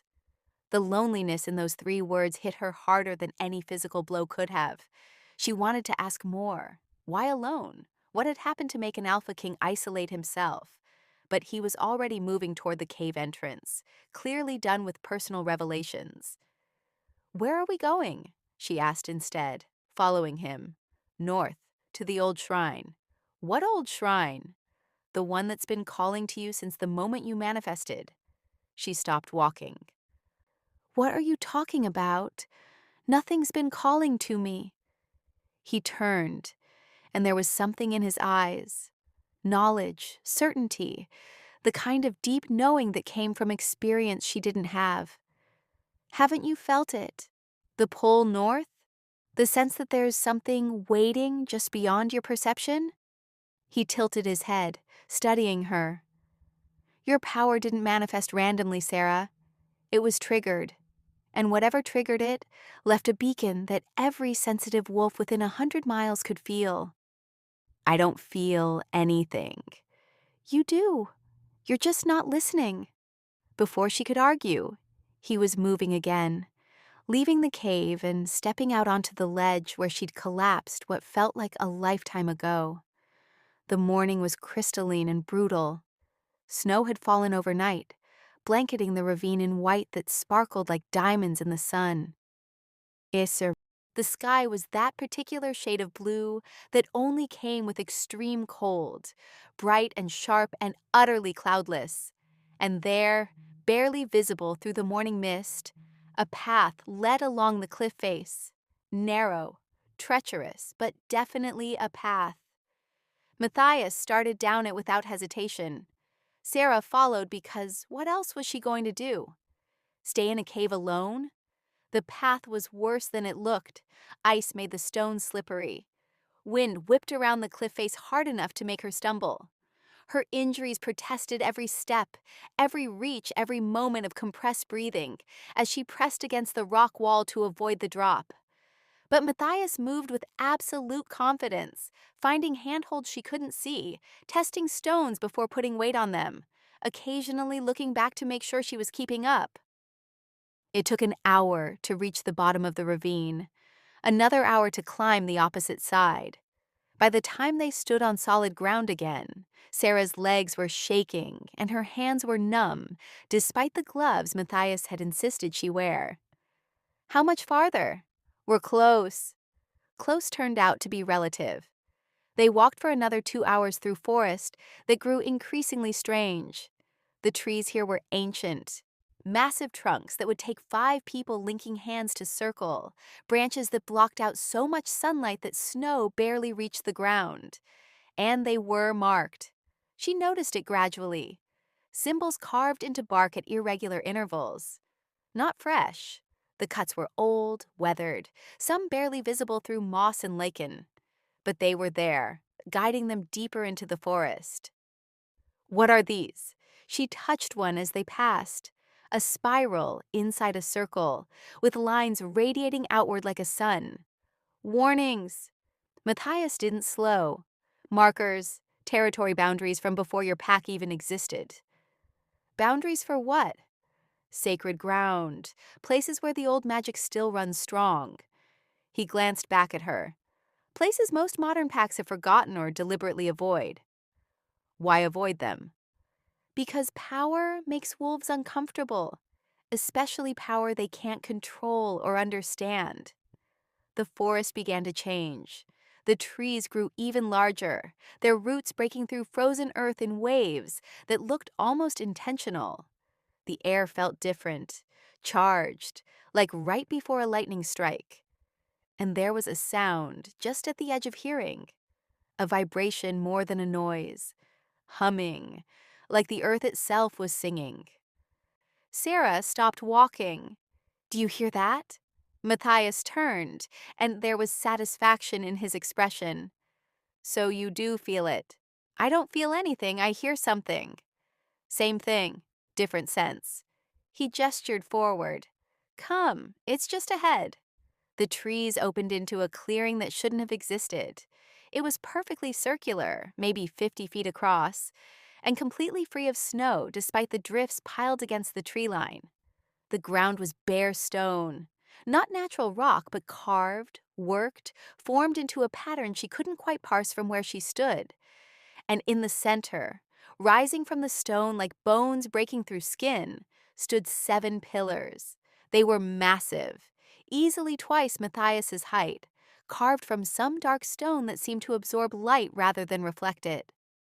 Each pillar was covered in symbols, similar to the ones on the trees, but more complex, layered, spiraling up the stone in patterns that hurt to look at directly.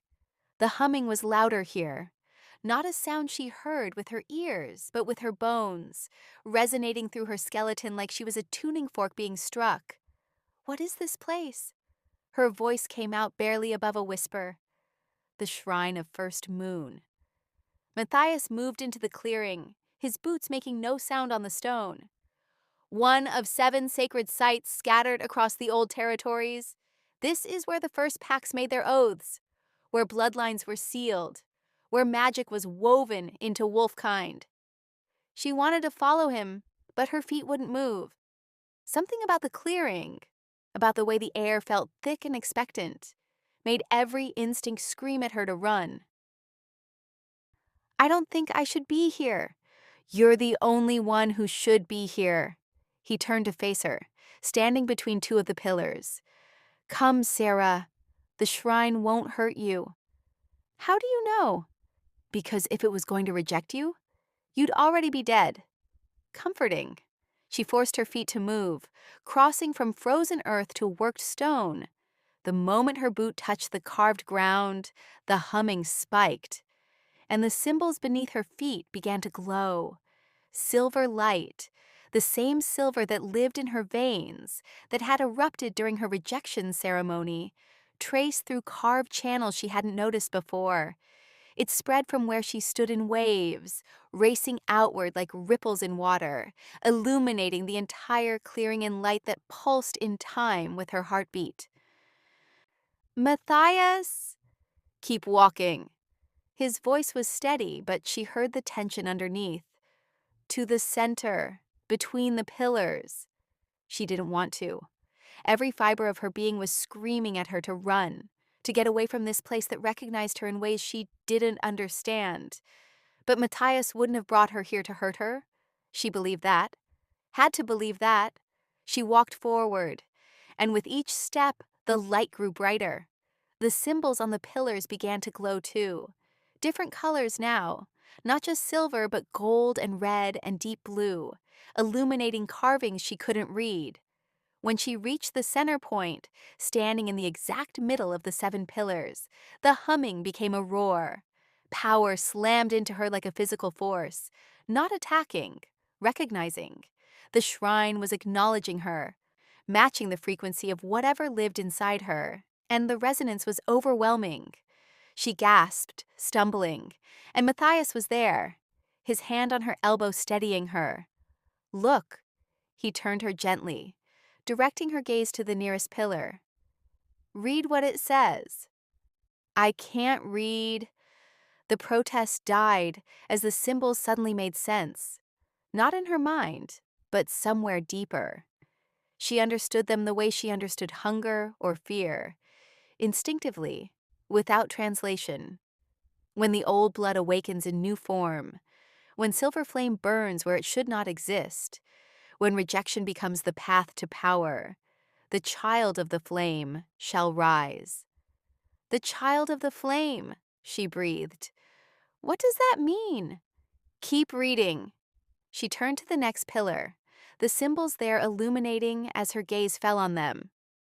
She will be cast out by those who should protect her, hunted by those who should love her, feared by those who should guide her. And in her isolation, she will become more than they could comprehend. Her throat was tight. The words described her rejection with such accuracy it felt personal, intentional. This was written thousands of years ago, Matthias said quietly, before your pack existed, before mine, when wolves still walked openly with magic and the old powers weren't feared. It's talking about me. Not a question. The certainty was absolute and terrifying. Yes. She moved to the 3rd pillar, unable to stop herself now, needing to know even though part of her wanted to remain ignorant. She will bear the mark of the first moon upon her skin, silver fire that cannot be quenched, power that defies natural law, strength born from rejection and forged in survival. I don't have a mark. She looked down at her hands, her arms. There's nothing on my skin. Look closer. Matthias stepped behind her, his hands on her shoulders, turning her toward the 4th pillar, where the light was brightest. The mark isn't visible to normal sight, but here, in this place where magic runs true, it cannot hide. She looked down at her hands, and her breath caught. Silver lines traced across her skin, delicate, intricate, forming patterns that reminded her of frost on windows or lightning branching across the sky. They covered her hands, her wrists, spiraled up her forearms, and disappeared beneath her sleeves. She yanked up her sleeve with shaking hands and saw the marks continued, all the way to her shoulders. All the way to... She touched her collarbone where the marks seemed to converge, forming a symbol she recognized from the pillars. The spiral inside a circle with radiating lines. The mark of the first moon. "Oh, God." "Not God," Matthias corrected. "The moon, the old power, the original magic that gave birth to our kind." His hands tightened on her shoulders, grounding her. "This is what you are, Sarah. This is why your pack feared you. Because somewhere in your bloodline, diluted through generations but still present, runs the blood of the first wolves, the ones who walked with gods and wove magic like breathing." She couldn't process it, couldn't reconcile the girl who'd grown up in a small pack, who'd learned to hunt and track and follow the old ways, with someone who carried literal divine bloodlines. "This is impossible. And yet here you are, marked, recognized by the shrine." He turned her to face the fifth pillar. "Keep reading, there's more. She will end stagnant rule, break corrupt councils, shatter the chains of tradition that bind wolfkind to weakness. She will be feared by those in power, for she answers to no alpha, bows to no king, serves no pack but the truth itself." The words should have felt empowering. Instead, they felt like a death sentence. "They'll kill me." The realization was cold and certain. Every alpha, every council, every pack that hears about this, they'll hunt me down and kill me before I can become whatever this prophecy says I'll be. "Yes," Matthias agreed. "They will try." She turned to him. "And you? You're an alpha king. This prophecy says I'll end stagnant rule, that I won't bow to kings. Why are you helping me? Why aren't you trying to kill me too?" His amber eyes held hers, and there was something raw in them, something that looked almost like longing. "Read the sixth pillar." She didn't want to, wanted to leave this place, wanted to run from destiny and prophecy and marks she hadn't asked for. But she turned anyway, looked anyway.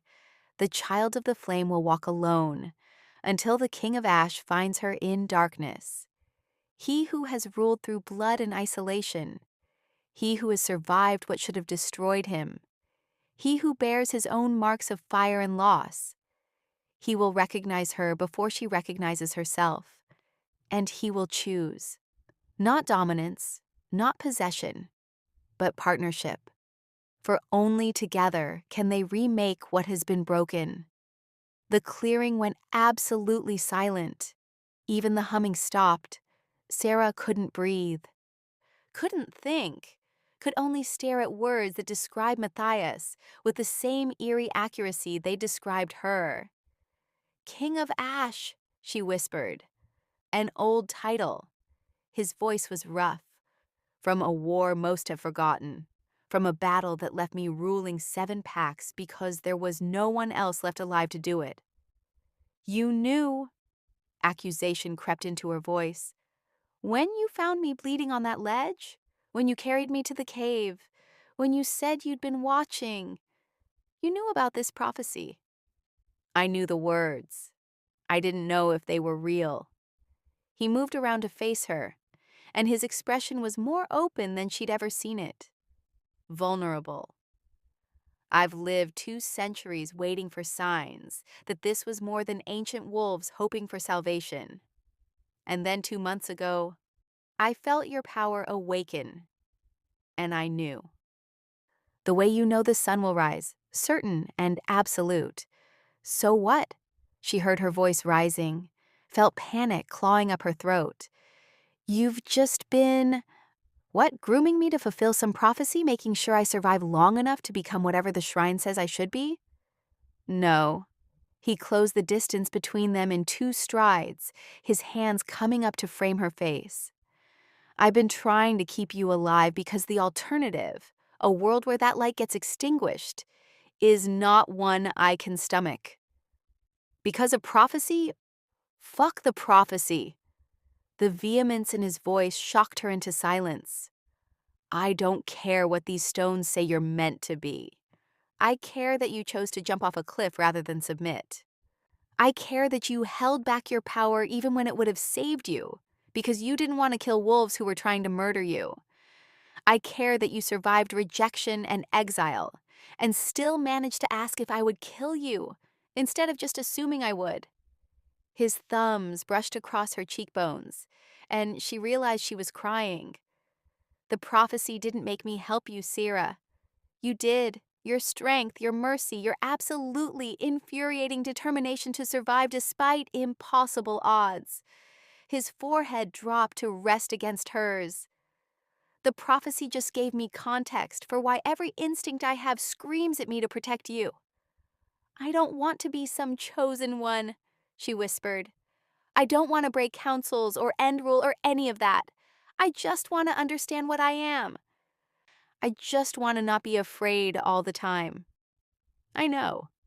Then why bring me here? Why show me this?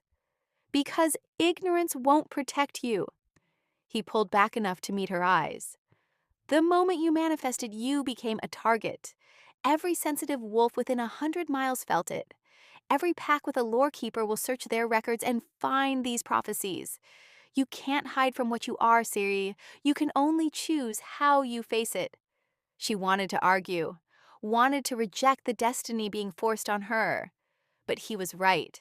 The moment Silverfire had erupted from her skin, her old life had ended. There was no going back, only forward. What does the seventh pillar say? Her voice was steadier than she expected. Matthias released her and stepped back, gesturing to the final pillar. She turned to face it, steeling herself for whatever revelation came next. The symbols glowed brightest on this one, pulsing with light that matched her heartbeat. The child of the flame will be given a choice. Embrace the fire and burn the old world to ash, or master the flame and forge a new world from the ruins. She will see herself crowned in glory, and she will see blood on her hands. Both visions are true. Both futures are possible. The choice is hers alone. But know this, you were never meant to be small. You were never meant to hide. You were never meant to apologize for the power that lives in your bones. The world will fear you. Let it. Fear is how empires fall. The words resonated through her like a bell being struck. Not commanding, not demanding, simply acknowledging, giving permission for something she hadn't realized she needed permission for. Permission to be powerful, permission to be feared, permission to stop making herself smaller to make others comfortable. The light around her hands flared, responding to the shift in her thoughts. Silver fire danced across her fingers, but this time it didn't feel out of control. This time it felt like an extension of her will. She looked at Matthias and saw pride in his expression. What happens now? Now? He smiled, and it transformed his entire face. Now we train, we prepare. We make sure that when the packs come, and they will come, you're ready to face them not as a victim, but as what you truly are. And what's that? A force of nature they've forgotten how to reckon with. The shrine hummed its approval, and Sarah felt something shift inside her. Not just acceptance of what she was, but the first stirrings of something deeper. Anticipation. The old her would have been terrified, would have run from power and responsibility and destiny. But standing in this ancient place, marked by silver fire, recognized by prophecies older than memory, she felt something else rising. Not fear, readiness. Let the packs come. Let the councils tremble. Let the alphas plot her destruction.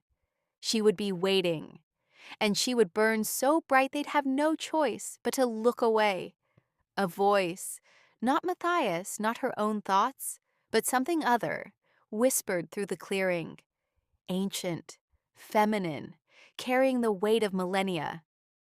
You were never meant to be small, child of the flame. The world tried to cage you in tradition and fear. They failed. Now rise, rise, and show them what happens when you stop apologizing for the fire in your veins. The shrine's light flared one final time. So bright, Sarah had to close her eyes against it. When she opened them again, the glowing had faded. The symbols were just carvings again. The humming had quieted to barely perceptible, but she felt different. Marked, claimed, chosen. Not by the prophecy, by herself. She looked at Matthias and saw him watching her with something that looked almost like awe. "Ready to learn how to control that fire?" he asked. She looked down at her hands where silver light still danced across her skin in patterns that matched the marks now permanently etched into her. "Yes," she said, and meant it with every fiber of her being. "Show me everything." Chapter 5. The First Clash. The world fights back. They heard the howls 3 days later. Sarah was in the training clearing, a space Matthias had shown her deep in the warded territory, where the trees formed a natural arena and the ground was hard-packed earth instead of stone. Her body was still healing but stronger each day, the lacerations fading to pink lines, the ribs no longer screaming with every breath. She'd been practicing control, learning to summon the silver fire at will instead of letting it erupt in response to emotion. It was harder than she'd expected, like trying to grab smoke with her bare hands. The power wanted to surge, wanted to consume, wanted to burn. But Matthias was a patient teacher, demanding but not cruel, pushing her to her limits without breaking her. She just managed to hold a controlled flame in her palm for 30 consecutive seconds. Her personal record, when the howls cut through the morning air. Not one voice, dozens, and they weren't pack songs or territorial announcements. These were war cries. The silver fire in her hand flared and died as fear spiked through her. Matthias materialized from the tree line so fast, she didn't see him move. One moment she was alone, the next he was beside her, every line of his body tense with lethal readiness. "How many?" she asked, proud that her voice didn't shake. He tilted his head, listening with senses far sharper than hers. 30, maybe more. 3 separate packs based on the howl patterns. His jaw clenched. "They're at the boundary wards. Can they get through?" "Not unless I let them." He looked at her, and something in his expression made her stomach drop. "Or unless they have enough combined power to break them, which they might." "What do we do?" "We do nothing. You stay here in the warded zone." He was already moving, heading for the path that led back to the main settlement. "I'll handle this." Like hell. She followed, ignoring the protest from her still healing body. "If they're here because of me..." "They're here because word spread, because sensitive wolves felt your awakening and started asking questions, because prophecies that were supposed to be forgotten are suddenly being remembered." He didn't slow his pace. "This was inevitable. We just have less time to prepare than I hoped." The settlement came into view, a cluster of sturdy buildings arranged in a loose circle around a central fire pit. Nothing like the sprawling pack compound she'd grown up in, but functional, defensible, and currently surrounded by wolves. Sarah's breath caught as they crested the rise, and she could see the full scope of what they faced. Wolves in human and shifted form crowded the perimeter where the boundary wards hummed with visible energy, a shimmering barrier like heat waves rising from summer pavement. Some were testing the wards, getting close and jerking back when the magic stung them. Others hung back, watching, and standing at the forefront, facing Matthias's territory with open hostility, were 3 alphas. She recognized the type, even if she didn't know the individuals. They carried themselves with that particular arrogance that came from undisputed pack leadership. Chins up, shoulders back, radiating dominance like a weapon. The first was a woman, tall and lean with dark skin and silver-streaked braids piled high on her head. She wore leather and fur, and her eyes were the pale blue of Arctic ice.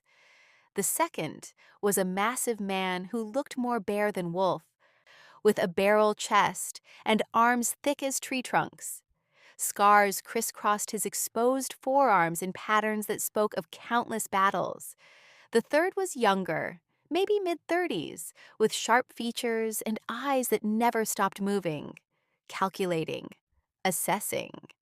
Matthias stopped at the inner edge of his territory, maybe 50 feet from the wards, close enough to be heard, but far enough to maintain strategic distance. Thera, Born, Cade. He acknowledged each alpha by name, his voice carrying easily across the space. You're a long way from your territories. We came as soon as we felt it. The woman, Thera, stepped forward. The awakening, 3 nights ago, power surged through the old lines like nothing we felt in generations. Her ice-blue eyes found Sarah, standing slightly behind Matthias. And here's the source. Hidden behind your wards like a guilty secret. She's under my protection, Matthias said flatly. That's all you need to know. Your protection?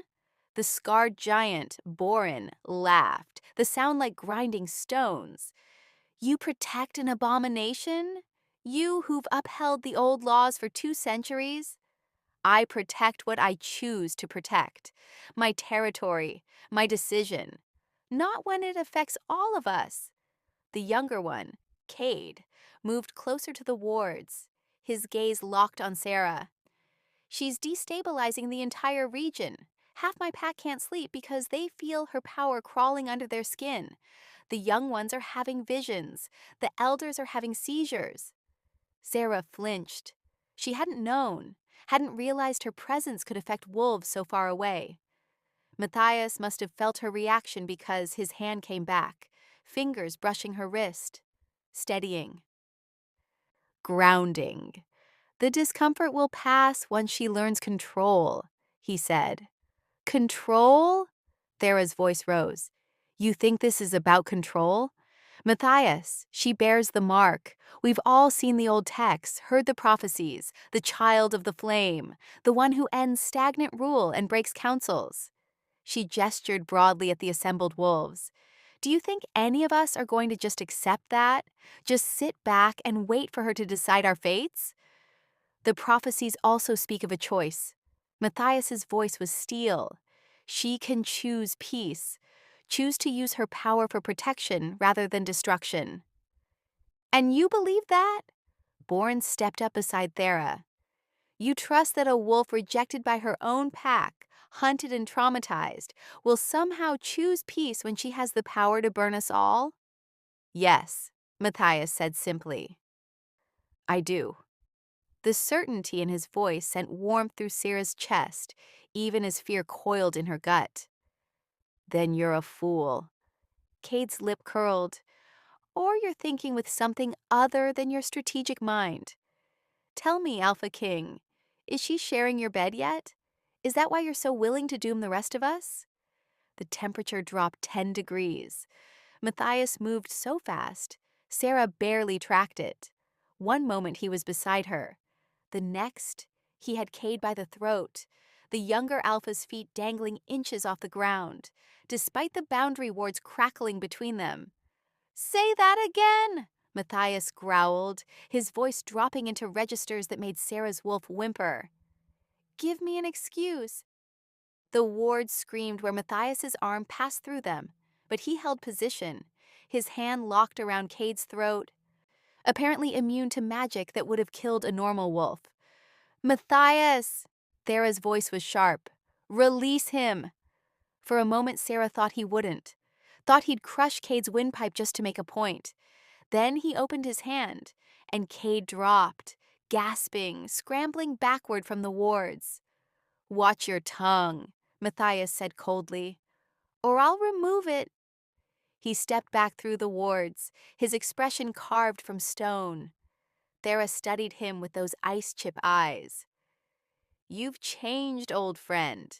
Time was you'd have agreed with us. time was you'd have been the first to eliminate a threat to pack stability. Time changes all of us. Not like this. She gestured at Sarah again. What has she done to you? What power does she hold over the great Alpha King that makes him forget 2 centuries of careful rule? She's done nothing but survive. His hand found Sarah's again, this time gripping tight. And I'm not forgetting anything. I'm choosing a different path than the one our fear would dictate. Fear? Bourne's voice was incredulous. You call reasonable caution fear? I call killing a young woman who hasn't harmed anyone exactly what it is, cowardice dressed up as pragmatism. The accusation hung in the air like a thrown gauntlet. Thera's expression hardened. Then you force our hand. How so? We invoke counsel right. She raised her voice so every wolf present could hear. By the old laws you've sworn to uphold, we call for formal council, 7 packs, 7 alpha votes, to determine whether the child of the flame lives or dies. Sarah's blood went cold. Matthias was absolutely still beside her. You know what you're asking. We know exactly what we're asking. Thera's smile was sharp. Council right cannot be denied, can it, Alpha King? Not even by you. The trap was elegant in its simplicity. Council right was one of the oldest laws, a check on any single alpha's power, including Matthias's. If 7 packs called for council, it had to be honored, and Sarah would have to face judgment. When? Matthias's voice was carefully neutral, but Sarah could feel the tension vibrating through him. 3 days, the old meeting ground, neutral territory. Thera's eyes glittered with satisfaction. Bring her. Or we'll consider it an admission that she's too dangerous to face justice. She's done nothing requiring justice. Then she has nothing to fear from council, does she? The logic was airtight. Refuse and confirm their suspicions. Accept and walk into what was essentially a trial for the crime of existing. Matthias's hand tightened on Sarah's. 3 days. We'll be there. Good. Thera turned to leave, but Bourne wasn't finished. One more thing, King of Ash. The big alpha's voice was almost gentle, which made it worse. You realize what this will cost you, don't you? Defending her, protecting her, standing against the very councils you've maintained for 2 centuries. I'm aware. Your authority rests on their acceptance, on the belief that you serve the greater good of all packs, not personal interest. Bourne's expression was something like pity. Choose the girl, and you lose everything you've built, your rule, your position, your influence over the territories. Then I guess we'll see what I choose, won't we? The words were light, but the weight behind them was immense. Bourne shook his head slowly. She's already destroyed you. You just don't know it yet. The 3 alphas turned and began walking away, their packs falling into formation around them. Within minutes, the clearing around the boundary wards was empty, except for trampled snow and the lingering scent of hostility. Sarah waited until she was sure they were gone, before pulling her hand free from Matthias's grip. What just happened? They invoked their right to formal judgment. He was still staring at the empty clearing, his jaw working. In 3 days, you'll stand before the 7-pack alphas, and they'll vote on whether you live or die. Can they do that? Just decide to execute me? Council right gives them the authority to make binding decisions about threats to pack stability. And right now, you qualify as a threat. He finally looked at her. They'll present evidence, make their case, allow you to defend yourself, then vote. And you think they'll vote to kill me. I think they're terrified, and terrified wolves make violent decisions. She turned away from him, wrapping her arms around herself. 3 days. She had 3 days before she'd have to stand in front of powerful alphas and convince them she deserved to live. The absurdity of it would have been funny if it wasn't so horrifying. What if I don't go? She asked quietly. Then they'll hunt you. All 7 packs, coordinated with unlimited resources. His voice was gentle but honest. You'd last maybe a week before they ran you down. And if I go and they vote to execute me, then I stop them. She turned back to him. How? You said yourself they have the authority. Fuck authority. The vehemence in his voice startled her. Fuck council law and old agreements. If they vote to kill you, I'll fight every single one of them before I let that happen. You'd start a war. Yes. The simple acknowledgement terrified her more than anything else that had happened. Matthias, you can't. I can, and I will. He closed the distance between them, his hands coming up to frame her face. Do you understand what you've become to me? In 3 days, you've gone from a curiosity to someone I would burn the world for. That's not rational. That's not strategic. But it's true. We barely know each other. I've known you for 2 months, watched you struggle and survive and choose mercy when anyone else would have chosen revenge. I know the important parts. His thumbs stroked her cheekbones. And I know that a world without you in it is not one I'm interested in living in. The confession should have been romantic.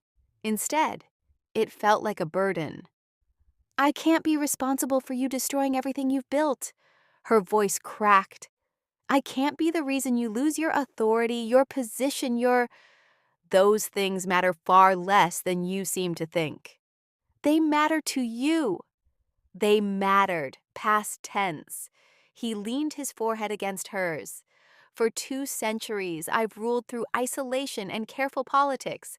I've maintained peace by being harder than anyone else, colder than anyone else, more willing to make impossible choices. And I'm tired, Sarah. I'm so fucking tired of being alone in the name of greater good. She closed her eyes against the ache in his voice. Then what do? We prepare, we train, we make sure that when you stand before that council, you're not a victim begging for mercy but a force they can't afford to dismiss. In 3 days, it'll have to be enough. A sound from the tree line made them both turn. A young wolf, one of Matthias's pack members, Sarah had learned, emerged at a run, his eyes wide. Alpha, there's more. More what? More packs. Coming from the east and south, the wards are holding, but he swallowed hard. They're testing for weaknesses, trying to find a way through. Matthias cursed under his breath. How many? At least 4 additional packs. Maybe 50 wolves total.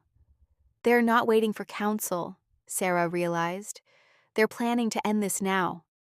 They're trying to pressure me. Matthias's expression was grim. Make me choose between defending you and maintaining the wards. If I drop the wards to engage them, they can get to you. If I maintain the wards, I look weak. There's a third option. Sarah stepped back, out of his reach.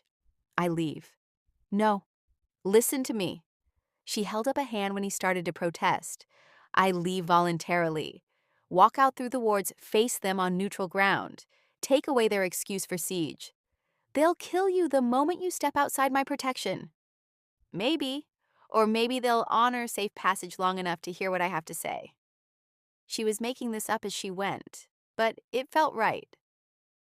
Felt like the only move that didn't end in bloodshed.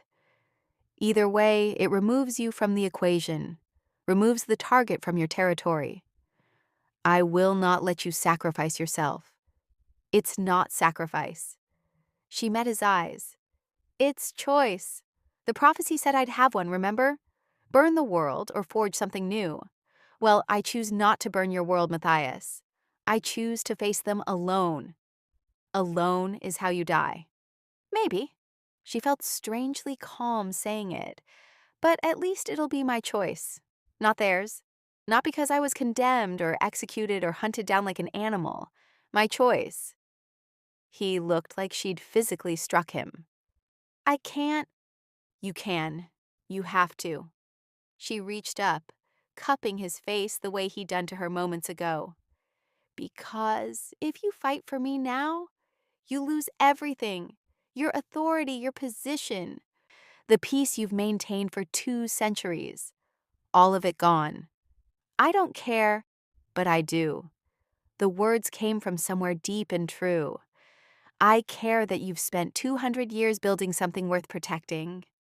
I care that 7 packs depend on your leadership. I care that destroying all of that to save one wolf, even if it's me, is exactly the kind of selfish, destructive choice the prophecy warns about. His hands covered hers, pressing them tighter against his face. There has to be another way. Then we have 3 days to find it. But right now, today, I need to show them I'm not hiding behind you. She pulled her hands free gently. I need to show them, and myself, that I can stand on my own. The young messenger was still waiting, clearly uncomfortable witnessing this exchange. Matthias noticed and straightened, his alpha mask sliding back into place. Tell the packs at the wards that the child of the flame will address them. 1 hour. No violence unless they initiate it. The young wolf's eyes widened. Alpha, if they... 1 hour? Go. He fled. Sarah waited until they were alone again. Thank you. Don't thank me yet. If they hurt you, there won't be enough of them left to bury. He pulled her close, his arms wrapping around her with careful intensity. 1 hour. You speak. You show them you're not afraid. But you don't leave my sight, understood? Understood. She leaned into his embrace, soaking in his warmth, his strength, his absolute certainty even in the face of impossible odds. 1 hour. Then she'd face the wolves who wanted her dead and prove she deserved to live. Or she'd die trying. The hour passed too quickly and too slowly at the same time. Matthias helped her prepare, not physically, but mentally. Taught her how to project dominance, how to hold eye contact without challenge, how to speak with authority she didn't feel. They'll try to rattle you, he explained. Throw accusations, question your bloodline, demand explanations you don't have. Don't apologize. Don't defend. State truth and let it stand. What if they attack? They won't. Not under truce. It would violate every law of engagement they claim to uphold. He paused. But if they do, run. Don't fight. Don't engage. Just run back to the wards and let me handle it. I thought you said I needed to stand on my own. Standing on your own doesn't mean dying stupidly when you're outnumbered 50-1. His expression was grim. There's courage and then there's suicide. Know the difference. When the hour was up, they walked together to the boundary wards. The assembled wolves had grown in number. Sarah counted at least 70 now, maybe more lurking in the trees. 7 distinct pack groupings based on scent markers and formation. The 3 original alphas stood at the front, Thera, Boren, and Cade. They'd been joined by 4 others. A woman with snow-white hair and eyes like burnished copper. A man barely older than Sarah, radiating nervous energy. Twins, male and female, identical down to the silver streak in their dark hair. 7 alphas, 7 packs. The council had assembled ahead of schedule. Matthias stopped at the inner edge of the wards. Sarah stepped forward, past him, until she stood directly in front of the shimmering barrier. The assembled wolves quieted, watching, waiting. Sarah took a deep breath and let the silver fire rise. Not explosive, not threatening, just present. A gentle glow that emanated from her skin, particularly bright where the marks traced across her hands and arms. Gasps rippled through the crowd. My name is Seraphina Ashwood, she said, projecting her voice the way Matthias had taught her. Confident, clear. I was born to the Ashwood pack, raised in the old traditions, trained in the sacred ways. And 3 days ago, during my ascension ceremony, I was condemned for manifesting power I didn't understand, and cast out by wolves I called family. She let that sink in. I didn't ask for this power. I didn't seek the mark. I didn't choose to be born with bloodlines that apparently terrify you. The silver fire pulsed brighter. But I also didn't choose to run or hide or pretend I'm something I'm not just to make you comfortable. You speak of choice, Thera called out, but the prophecies speak of destruction, of ending stagnant rule, of breaking councils. How are we supposed to trust that you won't use that power against us? The same way I'm supposed to trust you won't murder me the moment I step outside these wards. Sarah held the alpha's gaze. Through action, through proof, through time. We don't have time, the nervous young alpha, she didn't know his name, shouted. Your presence destabilizes everything.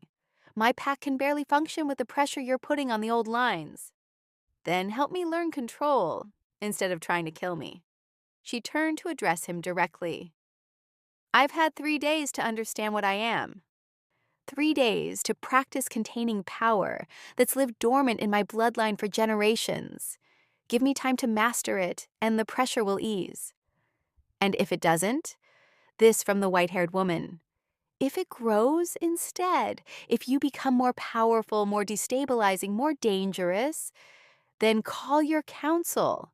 Make your judgment, but at least give me the chance to prove I'm not the threat you think I am. You're asking us to gamble with our pack's safety, Bourne said, to trust a stranger carrying apocalyptic power. No, Sarah shook her head. I'm asking you to remember what it's like to be young and scared and trying to survive in a world that turned on you without warning. I'm asking you to show the mercy you'd want shown to your own children if they manifested something you didn't understand. The comparison hit home. She could see it in some of their faces, the softening, the recognition, the uncomfortable acknowledgement that she was right, but not all of them. Cade stepped forward, his expression hard. Pretty words, but words mean nothing without proof. You say you want control? Prove it. Right now. Show us you can contain that power. It was a trap. She could feel it. How? She asked warily. Shift. His smile was cruel. Full shift. Let your wolf out while maintaining human thought. If you can't manage that, the most basic display of control any adult wolf should have, then you're far too dangerous to let live. Matthias growled from behind her. She's still healing. Her wolf is unstable with recent trauma. Then she should have thought of that before demanding we trust her. Cade's eyes never left Sarah. Shift. Now. Or we'll assume you can't, and act accordingly. The assembled wolves murmured agreement. The trap closed. Sarah looked back at Matthias. His expression was murderous, his hands clenched into fists. Don't do this, he said quietly, meant only for her. You're not ready. The shift could trigger the power, and then they'll have their excuse to attack. She finished his thought. But if I refuse, they'll have a different excuse with the same result. She turned back to the waiting wolves. Fine, I'll shift, but when I do, you'll honor your word. You'll acknowledge I have control and back off until the formal council. Agreed, Thera said before Cade could argue. You shift and maintain control. We honor the 3-day truce.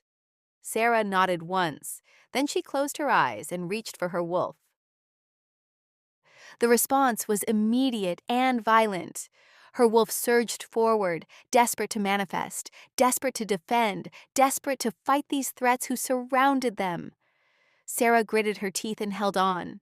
No, not fighting, just shifting, just showing them we can. Her bones began to crack and reform. The silver fire beneath her skin flared hot, responding to the shift, wanting to erupt outward. She bore down on it with every ounce of will she possessed. Control, contain, don't burn, don't explode, just shift. The transformation was agony. Every broken rib, every healing laceration, every bruise protested the change. Her shoulder screamed where it had been dislocated. Her knee gave out halfway through. She collapsed to all fours as fur rippled across her skin. Silver fire danced along her coat. She could feel it, could see the reflected glow on the snow. but she held it contained, held it close to her skin, instead of letting it rage outward.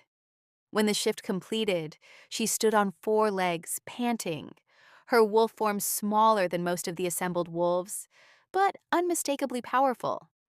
And her eyes, she could see her reflection in the wards, glowed pure silver. The crowd was absolutely silent. She'd done it, shifted while maintaining the power, proven control, even through pain and fear and exhaustion. She lifted her head and met Cade's eyes, held his gaze until he looked away. Good enough. She couldn't speak in this form, but the question was clear in her posture. Thera inclined her head slightly. Acknowledgement. Respect, even. Sarah shifted back to human form, the reverse transformation marginally less painful. When she stood upright again, naked, bleeding from where some of her lacerations had reopened, but standing, she felt different, stronger, like she'd passed some invisible test and claimed a piece of herself she hadn't known was missing. 3 days, she said to the assembled alphas. Your formal council. I'll be there. I'll answer your questions, face your judgment, prove whatever needs proving. But until then, you honor the truce and leave this territory alone. Agreed. Thera spoke for them all. 3 days, the old meeting ground. Come prepared to defend yourself, child of the flame. The packs began to disperse, melting back into the forest. Within minutes, only the 7 alphas remained, their eyes on her, with expressions ranging from grudging respect to outright hostility. Then they too turned and left. Sarah stood at the wards until the last wolf was gone. Only then did she let herself sway, exhaustion crashing over her like a wave. Matthias caught her before she fell. You shouldn't have done that, he said, but there was pride in his voice. The shift was too soon, too dangerous. But I did it. She leaned heavily against him. I proved I can control it. For now, barely. He swept her up despite her protests, carrying her away from the wards. 3 days, Sira. That's all we have to make sure you can do it again under pressure. Then we better not waste time. He looked down at her, and something in his expression made her breath catch. What? You're magnificent when you're terrifying, he said quietly. Has anyone ever told you that? Despite everything, the pain, the fear, the impossible situation. She laughed. Just you. Good. He adjusted his grip on her. Let's keep it that way. That night, after Matthias had tended her reopened wounds and forced her to eat and drink, Sarah stood at the edge of the warded territory, looking out into darkness. Somewhere out there, 7 packs were preparing for council, preparing to judge her, preparing possibly to execute her. She should have been terrified. Instead, she felt something else rising in her chest, something fierce and bright and absolutely unbreakable. She'd been rejected by her birth pack. She'd been hunted like an animal. She'd been condemned for the crime of existing. And she'd survived. Not just survived, she'd stood before 70 hostile wolves and made them back down, had proven her control, had claimed her right to exist despite their fear. The silver fire beneath her skin pulsed in time with her heartbeat. Upperwom. She closed her eyes and made a vow to the darkness, to the mountains, to whatever power had marked her. No one will ever exile me again. No one will ever make me run or hide or apologize for what I am. I am the child of the flame, and if they want me dead, they'll have to face the fire.